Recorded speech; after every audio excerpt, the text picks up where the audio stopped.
দীপেন বড়িছাৰ আমন্ত্ৰণ জনালে আপোনাৰ এইটো সন্মান জনাম বুলি কৈছে যোৱাকালি সি হল আবসুৰ মানুহ মই হল পলিটিকেল পাৰ্টিৰ মানুহ এই আবসুৰ মানুহে পলিটিকেল মানুহক আমন্ত্ৰণ জনাব পাৰে এইটোতো পলিটিকেল হৈ গ'ল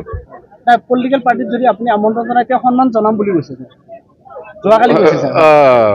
মোক মাৰো যাম বা নিচিনা ভাবিছে মোক পূৰ্বক ভাবিছে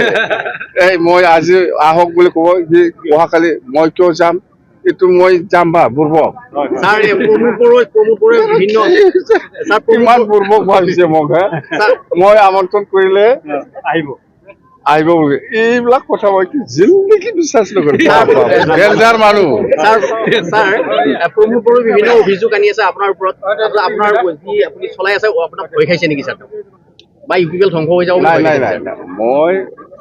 এইবিলাক একো হিচাপ নকৰো ৰাজনীতিত একজনে একজনক গালি দিব এতিয়া প্ৰমোদ বড়ো মোক গালি দি থাকিব ইয়াৰ কাম সেইটোৱেই হ'ব কাকো চিনি নোপোৱা এই প্ৰমোদ বড়ো সি নিজে প্ৰেচিডেণ্ট হয় দল চালাব লাগিছিল সি জাগাতে থাকিব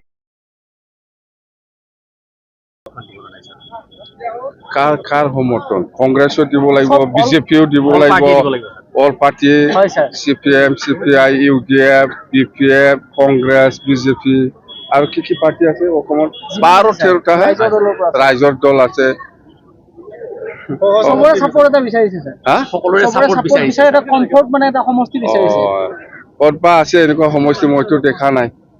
এনেকুৱা সমষ্টি সব পলিটিকেল পাৰ্টিয়ে সমৰ্থন কৰা এনেকুৱা সমষ্টি মই পোৱা নাই আজিলৈকে কংগ্ৰেছ সাপোৰ্ট অল সাপোৰ্ট মানে কংগ্ৰেছও দিব লাগিব ইউডিএফও দিব লাগিব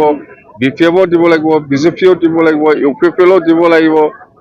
বা ৰাইজৰ দল দিব লাগিব বহুত পলিটিকেল পাৰ্টি আছে এনেকুৱা ইমান ভাল চিট মই আজিৰ দিনত অসমত বিচাৰি পোৱা নাই মই